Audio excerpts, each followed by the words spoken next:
Hello my dear students, आप सभी का स्वागत है इस नई वीडियो में। ये वीडियो नंबर 23 है, टॉपिक नंबर 9 है, इसका ये पार्ट 3 है। इस टॉपिक नंबर 9 में अपन स्टडी करने वाले हैं most important question answer for class 12 MP board. ऐसे स्टूडेंट्स जो एमपी बोर्ड से अध्ययनरत हैं और क्लास 12 में स्टडी कर रहे हैं, उन बच्चों के लिए हिंदी जितने भी क्वेश्चन आंसर आते हैं ना, उनमें से मैंने 50 इंपोर्टेंट क्वेश्चन आंसर की सीरीज शुरू की है, जिसके मैं 12 क्वेश्चन करा चुका हूँ। ये क्वेश्चन नंबर 13 है, ठीक है। अच्छा, एक चीज और बता दूं मैं आप लोगों को, ये जो पार्ट पार्ट यहाँ पे 6 लिखा है ना, इससे पहले के 5 पार्ट की मैं स्टडी करा चुका हूँ आपको, जिसमें से मैंने 12 इंपोर्टेंट क्वेश्चन निकाले थे, जिनको मैंने पार्ट 1 में और पार्ट 2 में इस टॉपिक 9 के पार्ट 1 और 2 में डिस्कस किया है। अगर आपने वो इसका पार्ट 1 टॉपिक 9 का पार्ट 1 और 2 नहीं देखा है तो आप उसको जाके देख लीजिएगा, लिंक डिस्क्रिप्शन में दी गई है, ठीक है। आज अपन पार्ट 3 शुरू करने जा रहे हैं। अब देखिए यहाँ पे भी लिखा है पार्ट 6, तो पार्ट 6 का तो ये पहला क्वेश्चन है, और क्रम से देखा जाए तो ये 13 यानी कि 13वां क्वेश्चन है, ठीक है। तो अपन इसकी स्टडी करेंगे। एक चीज मैं आपको और बता दूं, देखिए जितनी भी पीडीएफ जो आती है मेरे टेलीग्राम चैनल पर आती है। यदि आपने मेरे टेलीग्राम चैनल ज्वाइन नहीं किया है तो उसकी लिंक डिस्क्रिप्शन में दी गई है, आप वहां से जाकर टेलीग्राम चैनल ज्वाइन कर लीजिएगा, या फिर टेलीग्राम ऐप पे जाके जेबी एकेडमी 01 के नाम सर्च करेंगे तो आपको मेरा चैनल टेलीग्राम का मिल जाएगा, उस पर ज्वाइन कर लेना। उसमें क्या है, आपको एक क्रम से सभी वीडियो मिल जाएंगी और आपको ना पूरी पीडीएफ भी इसमें मिल जाएंगी। जो मैंने यहाँ पे पढ़ाता हूँ वो मैं उसमें लिख के पीडीएफ बना के डालता भी हूँ, ठीक है। तो देखिए अब शुरू करते हैं वीडियो को। ये कुछ यहाँ पर लिखा है क्वेश्चन नंबर 13, क्रम से देखा जाए 13 नंबर का है और पार्ट 6 का ये पहले नंबर का है ना। तो पार्ट 6 में से मैंने एक ही क्वेश्चन लिया है, और पार्ट 7 की बात करें इसमें 2 पार्ट हैं, एक तो है कवितावली और एक है लक्ष्मण मूर्छा और राम विलाप, है ना।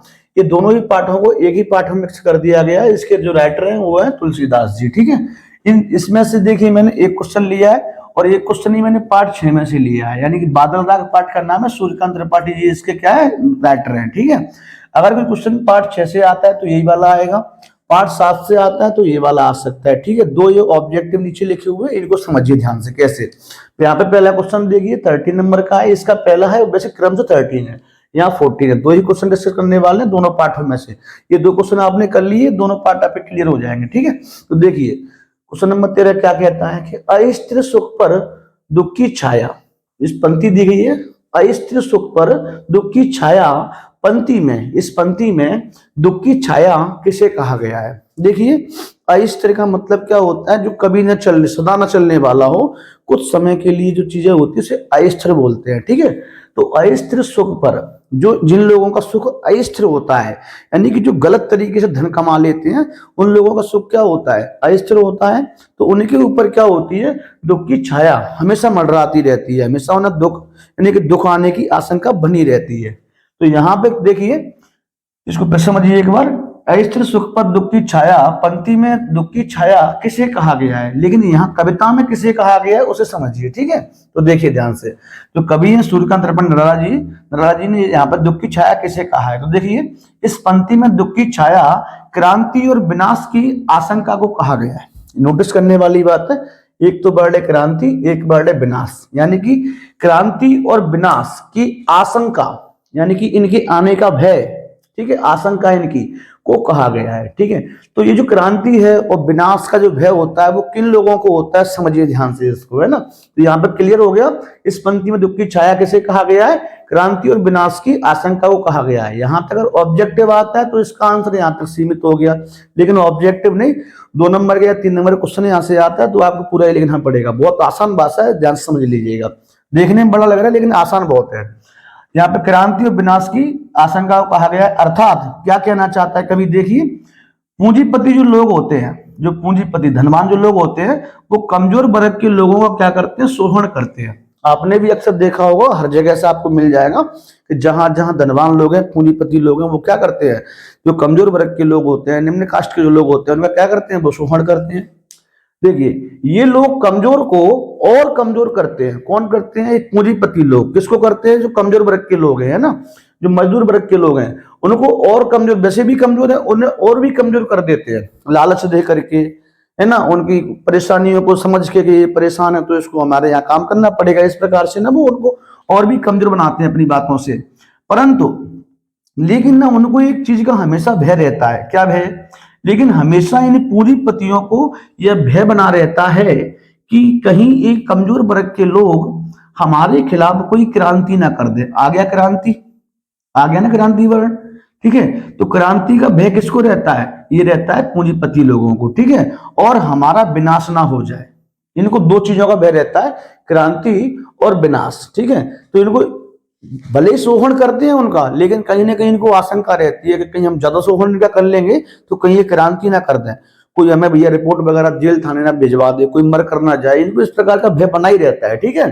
तो यहाँ पे कमजोर वर्ग के लोग क्या करते हैं, इनको इनकी क्रांति होने का इनको भय रहता है, और हमारा ऐसा लगता है कि कहीं हमारा विनाश ना हो जाए, सब कुछ चला ना जाए, जो संपत्ति हमने कमा के रखी है वो चली ना जाए, इस प्रकार का इनको भय बना रहता है। इसीलिए कवि कहना चाहता है कि इन पूंजीपतियों का सुख जो होता है वो अस्थिर होता है। यानी जो पूंजीपति लोग होते हैं इनका सुख कैसा है? अस्थिर, आगे चलने वाला नहीं है, हमेशा नहीं चलने वाला, क्योंकि पूंजीपति क्या कर रहे हैं? लोगों का शोषण कर रहे हैं, गरीब मजदूर वर्ग के लोगों का शोषण करके पैसा कमा रहे हैं। इसीलिए इनका सुख कैसा? अस्थिर होता है, और इनके सर पर हमेशा दुख की छाया क्या होती है? मंडराती रहती है। कोई दिक्कत तो नहीं यहाँ तक। आप यहाँ तक ऑब्जेक्टिव में आएगा तो यहाँ तक लिख देंगे, बाद बाकी 2-3 नंबर में आएगा तो आपको पूरा लिखना पड़ेगा। आज में थोड़ा गला खराब है तो आपको समझ में नहीं आए बॉस, तो भैया थोड़ा माफ करना, समझने की कोशिश करना, दोबारा रिपीट कर लेना चीजों को, ठीक है, वैसे समझ में आ जाएगी। देखिए अब पार्ट 7 की ओर बढ़ते हैं। 7 पार्ट में 2 पार्टों को जॉइंट किया गया है, ठीक है। एक तो कवितावली है, एक लक्ष्मण मूर्छा और राम विलाप है। इस पार्ट 6 से एक ही क्वेश्चन ये आ सकता है, 13 क्वेश्चन यहाँ तक हो गए। 14 नंबर क्वेश्चन देखिए, ये पार्ट 7 से है। तो देखिए पहला क्वेश्चन क्या है यहाँ पे, भाई लक्ष्मण के बिना श्री राम को अपना जीवन कैसा लगता है? क्वेश्चन है अपना, ठीक है बेटा। तो देखिए भाई लक्ष्मण के बिना, सिंपल सी बात है, लक्ष्मण की जब मूर्छा लग गई थी ना, मूर्छित हो गए थे, तो राम को जीवन कैसा लग रहा था, उन्हें क्या क्या महसूस हो रहा था। तो ये उनसे पूछा गया कि भैया राम जी तुम्हें कैसा लगता है? तो वो बोलते मेरा जीवन तो व्यर्थ है लक्ष्मण के बिना। कैसे व्यर्थ है? तो उन्होंने बताया है कि भाई लक्ष्मण के बिना श्री राम को अपना जीवन वैसा ही लगता है जैसे जैसे पंखों के बिना पंछी का जीवन होता है। अगर किसी पंछी के पास पंख ना हो तो उसका जीवन क्या मतलब का, आप बताइए। तो ठीक ऐसे ही वो कह रहे हैं कि जिस प्रकार से पंछी के पास पर नहीं होते, यानी उसके पंख नहीं होते, तो उसको जीवन जैसा लगता है ना, ठीक वैसा ही लक्ष्मण के बिना मुझे लग रहा है। समझ गए? दूसरी चीज उन्होंने क्या बोली है, तथा मणि के बिना सांप का जीवन होता है। जैसे पंछी, पंखों के बिना पंछी का जीवन होता है, और मणि के बिना, जो मणि होती है उसके बिना सांप का जीवन कैसा होता है। आप वो उन्हें आंसर दे रहे हैं कि आप बताइए कि ना पंछी जो होता है उसके बिना पर नहीं होंगे तो कैसा जीवन रहेगा उसका, सांप के पास मणि नहीं रहेगी तो कैसा जीवन होगा उसका, और सूंड के बिना हाथी का जीवन कैसा होता है। ये 3 कमेंट उन्होंने कर दिए कि अब आप सोच लीजिए कि जैसे इन लोगों का जीवन होता है ठीक वैसे ही लक्ष्मण के बिना मेरा जीवन है। यानी कि वो कहना चाहते हैं, अर्थात लक्ष्मण के बिना श्री राम को अपना जीवन व्यर्थ लगता है या किसी मतलब का नहीं लगता, बिल्कुल खत्म लगता है जीवन अपना। कोई दिक्कत तो नहीं आता किसी स्टूडेंट को। ये इंपोर्टेंट क्वेश्चन है, ठीक है। इस चैप्टर से एक ही क्वेश्चन है, इस चैप्टर से भी एक ही क्वेश्चन था, ठीक है। यहाँ से 2 ओटियां बन जाती हैं। ये रियल में ओटियां नहीं है बेटा, यहाँ से कभी कभी 2 नंबर में इस क्वेश्चन को ही पूछ लेता है। 2022 में ये वाला क्वेश्चन पूछा था, लक्ष्मण के लिए संजीवनी बूटी लाने के लिए कौन गए थे। देखो ओटी टाइप का क्वेश्चन है ना, ऑब्जेक्टिव टाइप का, लेकिन 2 नंबर में पूछ लिया। तो ऐसे ऑब्जेक्टिव को अपन क्यों मिस करें, तो इंपोर्टेंट ऑब्जेक्टिव है इससे। तो लक्ष्मण के लिए संजीवनी बूटी लाने कौन गए थे, इसको बच्चे ने कभी नहीं पढ़ा होगा तब भी आंसर दे देगा। कौन गया था? पवन पुत्र हनुमान जी गए थे। तो आप इसको जब 2 नंबर में आएगा तो क्या करेंगे, बना के लिख देंगे कि लक्ष्मण के लिए संजीवनी बूटी लाने के लिए पवन पुत्र हनुमान जी गए थे। और यदि कोई ऑब्जेक्टिव आता है तो आपको एक शब्द में आ जाए तो एक शब्द में आपको इतना से लिख देना है, ठीक है। एक वाक्य में एक शब्द में उत्तर आते हैं, उनकी बात कर रहे हैं अपन। एक और ओटी यहां से याद करना है आपको, तुलसीदास को अपने किस नाम पर गर्व था। तो तुलसीदास को सभी लोग क्या करते थे, राम भक्त कह के बुलाते थे। तो यहाँ पे आंसर हो जाएगा राम भक्त। अगर इसको 2 नंबर में लिखना है तो कैसे लिखेंगे, तुलसीदास को स्वयं के राम भक्त होने पर क्या था, गर्व था। यहां से आप 2 नंबर क्वेश्चन ऐसे बना सकते हैं, ठीक है। आई होप कि आपकी समझ में आ गया होगा पार्ट 6 से क्वेश्चन कौन सा है और पार्ट 7 से कौन सा है। अब आपके 2 पार्ट बचे हैं, उनमें कौन कौन से क्वेश्चन बनने वाले हैं वो और देख लीजिए। उसी के साथ में आपका जो आरोह भाग 2 का काव्य खंड चल रहा है वो बिल्कुल फिनिश हो जाएगा, ठीक है बेटा। तो अब देखिए ध्यान से नेक्स्ट क्वेश्चन कौन सा है। पार्ट 8 से मिलेगा और पार्ट 9, 2 पार्ट इसमें और बचे। तो पार्ट 8 और पार्ट 9 को देखिए ध्यान से, ठीक है। तो देखिए स्टूडेंट्स, ये है पार्ट 8 जिसका नाम है रुबैया। इसको लिखा किसने है? फ्राग गोरखपुरी ने लिखा है। इस पार्ट 8 से मैंने क्वेश्चन नंबर लिया है 15 को। इस 15 में 2 क्वेश्चन ज्वाइंट है, एक तो क करके है और एक ख करके है। इन दोनों क्वेश्चनों को मैंने एक ही क्वेश्चन में ज्वाइंट किया है, क्योंकि आपके सिलेबस में इसी प्रकार से एक ज्वाइंट करके ही इन दोनों को दिया है। ठीक है, तो चाहो तो आप इनको 2 क्वेश्चन मान लो, चाहे आप इनको 1 क्वेश्चन मान लो। मैंने इनको 1 क्वेश्चन माना है, इसीलिए 15 लिखा है और क ख करके 2 अलग अलग क्वेश्चन लिखे हैं। ठीक है, और क्वेश्चन नंबर 16 की बात करें तो देखिए इस पार्ट से तो एक ही क्वेश्चन है 15, या आप 2 मान लो, कोई दिक्कत नहीं है। तो एक क्वेश्चन यहां से है और क्वेश्चन नंबर 16 जो है वो पार्ट 9 से है, यानी छोटा मेरा खेत बगलों के पंख, ये जो पार्ट के नाम है इसको लिखा 2 पार्टों को मिक्स किया गया पार्ट 9 में। किसने लिखे हैं? उमाशंकर जोशी ने इनको दोनों पार्टों को लिखा है, पार्ट 9 मिक्स कर दिए गए हैं। इससे जो क्वेश्चन है वो है क्वेश्चन नंबर 16, यानी कि एक क्वेश्चन इससे है और देखा जाए तो एक क्वेश्चन ही इससे है, जो पार्ट 8 है इससे। इसी के साथ पूरे 16 क्वेश्चन आपके हो जाएंगे। ठीक है, पार्ट 9 तक कोई दिक्कत तो नहीं है, ये इंपोर्टेंट है और कुछ इंपोर्टेंट नहीं है। ठीक है, अब देखिए यहाँ पे लिखा है कि निम्न पर टिप्पणी करें। तो यहाँ लिखा है गोदी के चांद गगन के चांद का रिश्ता। ये जो रिश्ता है बताइए, गोदी का चांद का मतलब क्या होता है? जो नन्हा बच्चा जो माँ की गोद में भी खेल रहा है उससे है। गगन का चांद आप समझ चंद्रमा से है। दोनों समझ में आ गए आप लोगों की में। अब देखिए इन दोनों का रिश्ता क्या है? कोई रिश्तेदार हो सकता है? ये उसका रिश्तेदार है क्या? चंद्रमा किसी रिश्तेदार हो सकता है भैया? नहीं हो सकता ना। तो देखिए यहाँ पर रिश्ते का मतलब क्या है? रिश्ते का मतलब है समानता से। किससे? समानता से। मैं आपको एक एग्जांपल देता हूं, उसके मतलब समझ में आपकी में आ जाएगा। मान लो 2 लोग खड़े हैं, एक व्यक्ति है जो बड़ा है और एक उसका छोटा बच्चा खड़ा है जो 5-6 साल का हो सकता है। ठीक है, अब जब आप देख रहे हैं 5-6-7-8 साल का भी हो सकता है, एक जो है 20-22 साल का है। ठीक है, मान लो 22-24-25 साल का होगा। 2 व्यक्ति हैं, 2 लोग हैं ना। अब देखिए जब आप छोटे बच्चे को देख रहे हैं तो उसकी जब आपने चाल ढाल को देखा तो लगा कि नहीं बड़े से मिल रही है। जो बड़ा है उसकी चाल ढाल को देखा और छोटे की दोनों को देखा तो इनकी चाल सेम है, इनके बात करने का जो अंदाज है वो सेम है, इनका जो शक्ल मिल रही है कहीं ना कहीं वो भी सेम है। तो आप जरूर कह देंगे कि भैया कोई ना कोई तो इनका रिश्ता है। या तो ये बड़ा वाला इसका भाई हो सकता है, या फिर ये बड़ा वाला इसका पिता हो सकता है। तो कोई ना कोई रिश्ता है। रिश्ता आपने कब कहा? जब आपने उनके बीच में समानताएं देखी। तो जब हम समानताएं देखते हैं तो हम कह सकते हैं कि वहां पर कोई ना कोई रिश्ता होता है। तो ठीक ऐसे ही गोदी के चांद और गगन के चांद की कुछ समानताएं अपन पढ़ेंगे, जिनसे अपन कह सकते हैं कि हाँ इनमें कोई ना कोई रिश्ता होता है। तो इनके रिश्ते का मतलब समानता से। समझिए कैसे। गोदी के चांद से आशय बच्चा है। गोदी के चांद का आशय क्या है? बच्चा। और गगन के चांद से आशय किससे? चंद्रमा से, जो आकाश में चमकता है। ठीक है, इन दोनों में कई समानता है। जैसे अभी आपने कंपेयर किया था ना कि ना जो बड़ा व्यक्ति है उसको छोटे व्यक्ति कंपेयर किया था, तो आपने देखा कई समानता है। उनकी चाल, उनके हंसने का तरीका, बात करने का तरीका, उनकी शक्ल सब मैच कर रही थी। तो आप कह रहे थे इनके बीच में कोई रिश्ता है। तो ठीक ऐसे ही गोदी के चांद में, गगन के चांद में भी रिश्ता होता है। कैसे रिश्ता होता है? अपन कैसे कह सकते हैं कि रिश्ता है? तो देखिए जैसे गगन का चांद सभी के दिल को लुभाता है। जब वो चमकता है गगन का चांद तो क्या होता है? सभी के मन में प्रसन्नता से एकदम लुभाता है, सबको अच्छा लगता है ना। ठीक वैसे ही गोदी का चांद यानी कि जो बच्चा है अपनी क्रियाओं से सबके मन को मोह लेता है। दोनों ही मोहने का काम करते हैं। ये तो जो चमकता है तब मोह लेता है सबके मन को, और ये जो क्रियाएं करता है, छोटा बच्चा जो होता है बिल्कुल नन्हा बालक है, शिशु मान लो आप, 1 साल का भी मान लो, 1.5 साल का बच्चा जो होता है, 1-2 साल का, वो क्या करता है अपनी क्रियाकलापों से, या छोटा बच्चा जो भी गोदी में है ना, माँ की गोदी में ही खेलता है।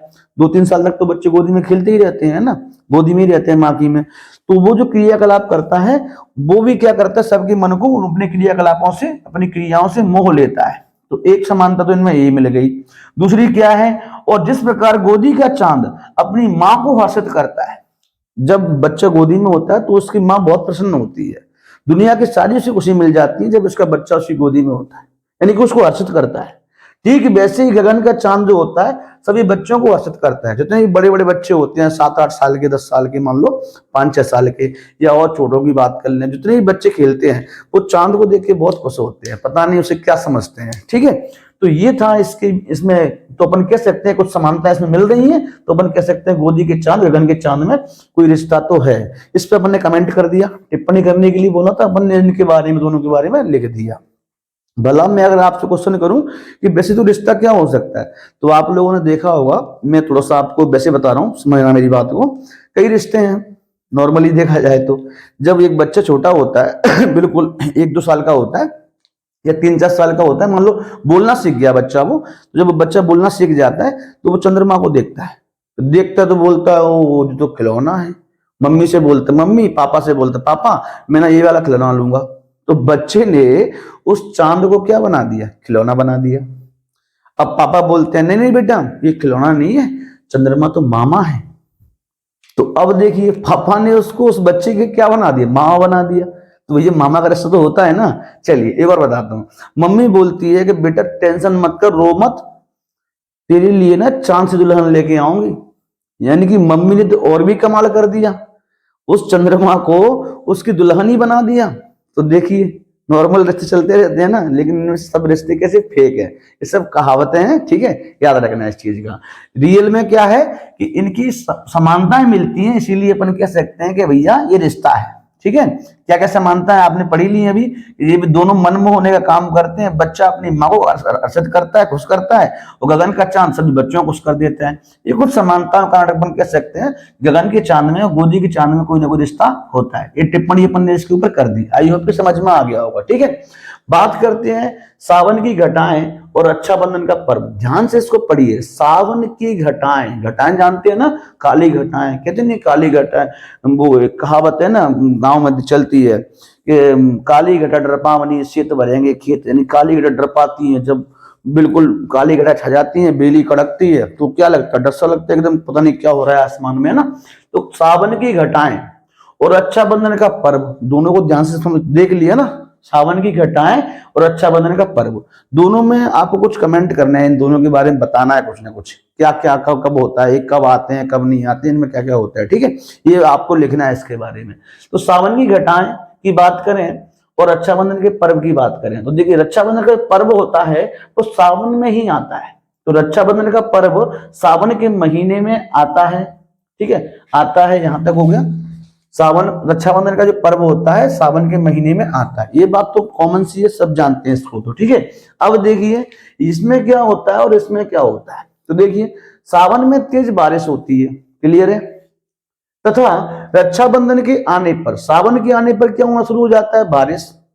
और रक्षाबंधन के आने पर क्या होता है, भाई बहन का अटूट प्रेम दिखाई देने लगता है। जो बहन कभी भाई से नहीं बोली होगी उसे पता है ना, अगर रक्षा बांधोगी, रखा बांधोगी तो पैसा मिलेगा, है ना, और पैसा मिलेगा तो समझ लो बस, तो बहन क्या चिपकने लगेगी भाई से, माने कि भैया ने ना अब की बात 100 की जगह 2 से दे दियो, समझ गए बात को ना। तो यही है बस, यानी कि सावन में तो तब बारिश आने शुरू हो जाती है सावन के आते ही, और रक्षाबंधन के आने पर भाई बहन का अटूट प्रेम दिखाई देने लगता है। अब बहन बिगाड़ेगी नहीं इस महीने अपने भैया से, सबको सलाह, भैया एक चीज मांगेगा 2 लाख के देगी, पता है कि पैसा मिलेगा, है ना। देखिए इसीलिए हम कह सकते हैं कि जो संबंध सावन का झीली घटाओं से होता है, सावन का किससे, सावन के आने पर घटाएं क्या होती हैं, बादल में जो बादल हैं उनमें घटाएं, मतलब बादल जो घटाएं बन जाते हैं, काली काली घटाएं बन जाते हैं, समझ गए ना, बहुत ज्यादा भयंकर, ऐसा लगता है पता नहीं बारिश होगी। ठीक है, तो जैसे संबंध सावन में क्या होता है, झीली घटाएं, बहुत बड़ी बड़ी घटाएं, छोटी छोटी घटाएं, छोटी छोटी घटाएं, झीली का मतलब छोटी छोटी होती है ना, तो घटाएं से होता है। और घटाओं का संबंध बिजली से होता है, जैसे घटाएं बनी पानी की, अब वो टकराती हैं आपस में तो बिजली कड़कती है उनके बीच में। तो देखिए जो संबंध सावन का झीली घटाओं से होता है और घटाओं का बिजली से होता है, ये सब कब होता है, सावन में।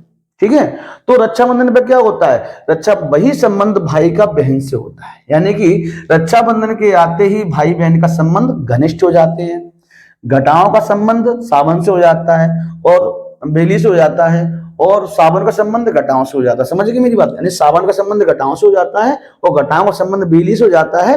ठीक उसी प्रकार से सावन के आने पर, ठीक उसी प्रकार से भाई का संबंध बहन से हो जाता है, कहाँ, रक्षाबंधन के आने पर। तो कह सकते हैं ये कहीं ना कहीं सावन की घटाएं, यानी सावन का महीना जो है और रक्षाबंधन जो है वो सिमिलर है, कहीं ना कहीं समानता है इनके बीच में भी। आई होप कि समझ में आपकी आ गया होगा।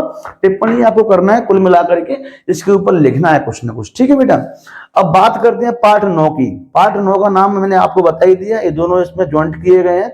इसमें से एक क्वेश्चन बस इंपोर्टेंट है, इसका नाम देखिए क्या है क्वेश्चन, यही क्वेश्चन आ सकता है वैसे से आएगा तो। रचना के संदर्भ में अंधड़ और बीज क्या है? तो देखिए, रचना के संदर्भ में अंधड़ का तात्पर्य होता है भावना का आवेग। क्या तात्पर्य होता है? देखिए फिर से ध्यान से, रचना के संदर्भ में दो चीजें हैं इसमें, एक तो अंधड़ और एक बीज। इन दोनों का अर्थ आपको बताना है, क्या मतलब होता है इनका।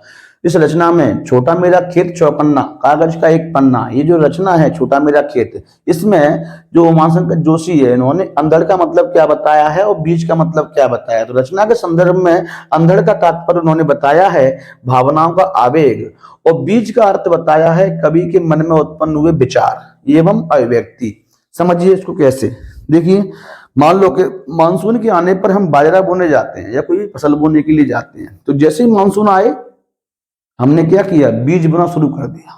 ठीक है, तो ठीक कभी यहाँ पे कह रहा है कि जैसे ही वो जब चीजें देखता है, मान लो कोई कहीं गया, कभी वो चीजें देखी, तो भावना का आवेग उसके मन में, जो आंधी आती है भावनाओं की, क्या आती है, आंधी आती है, भावनाओं से जोश जोश आ जाता है एकदम उसके मन में, बहुत सारी भावना उसके मन में आ जाती हैं। तो जैसे कि मानसून के आने पर हमारे मन में क्या उत्पन्न हो जाता है कि चलो हमें फसल बोना है, ठीक है, ऐसे ही जब कभी कोई चीज देखता है तो उसके मन में भावनाएं बनने शुरू हो जाती हैं, और भावनाओं से फिर निकल निकल के आते हैं क्या, विचार। तो जैसे मानसून के आने पर हम क्या करते हैं, बीज बोने चले जाते हैं, हमें पता चल जाता है कि ना मानसून आ गए हैं भैया, बारिश हो गई, चलो बीज बोने चलते हैं। तो ठीक है, ऐसे ही भावना जब उसके मन में आती है तो भावनाओं से निकलते हैं क्या, विचार। तो विचार का निकलना मतलब बीज है। ठीक है, विचार का निकलना मतलब क्या है, बीज है। और अंधड़ का मतलब क्या है, भावना को आवेग। चाहो तो आप इसको याद कर सकते हैं, अगर समझ में आपकी नहीं आया हो तो बहुत छोटा सा क्वेश्चन है, आई होप कि समझ में आ गया होगा, नहीं आया हो तो कोई दिक्कत नहीं है, आप इसको याद कर लेना। ठीक है, इसी के साथ ना क्वेश्चन नंबर 16 के साथ में ये जो है पूरा आरोह भाग 2 का काव्यखंड ये पूरा खत्म होता है। मैंने आपको बताया था कि आपके 12th क्लास में 3 बुक हैं। पहली क्या है, आरोह भाग 2, दूसरी है आपकी वितान भाग 2, तीसरी आपकी अभिव्यक्ति और माध्यम। तो आरोह भाग 2 को ना 2 भागों में बांटा गया, काव्यखंड और गद्यखंड। ठीक है, तो काव्यखंड मैंने इसका खत्म कर दिया है पूर्ण रूप से। 16 क्वेश्चन मैंने आपको इंपोर्टेंट दिए हैं, यही क्वेश्चन आपको करने हैं, इनके अलावा कोई भी क्वेश्चन मत करना। फिर आपकी इच्छा पर डिपेंड करता है, आप करना चाहे कर सकते हैं, मुझे कोई आपत्ति नहीं है। ठीक है, इसका नेक्स्ट पार्ट आएगा गद्य खंड, यानी कि आरोह भाग 2 अभी खत्म नहीं हुई पूरी बुक, इसका अभी काव्य खंड खत्म हुआ है जिसमें 16 क्वेश्चन इंपोर्टेंट बने थे। अब इस गद्य खंड में इतने क्वेश्चन इंपोर्टेंट बनेंगे, उनको अपन नेक्स्ट वीडियो में आपको समझाएंगे। मैं आपको फिर से बताना चाहूंगा एक बार कि ना, अगर आपने मेरा टेलीग्राम चैनल ज्वाइन नहीं किया तो आप उसको जरूर ज्वाइन कर लीजिएगा, वो आपको लाइफ टाइम काम देने वाला है। एक हिंदी के लिए नहीं, हर सब्जेक्ट के लिए काम आपको देगा। अभी तो शुरुआत है, अभी तो हम बहुत सारे सब्जेक्ट इस पे पढ़ाएंगे यूट्यूब पे आपको। ठीक है, तो ना आपको वो टेलीग्राम चैनल ज्वाइन कर लेना, इससे आपको हिंदी की पीडीएफ बराबर समय से मिलती रहेंगी, और ये जो पढ़ाता हूँ वो सब लिखा हुआ पीडीएफ फॉर्म में आपको मिल जाएगा। ठीक है, तो माय डियर स्टूडेंट्स, आज के लिए इतना ही। थैंक्स फॉर वॉचिंग, फिर मिलते हैं नेक्स्ट वीडियो में। धन्यवाद।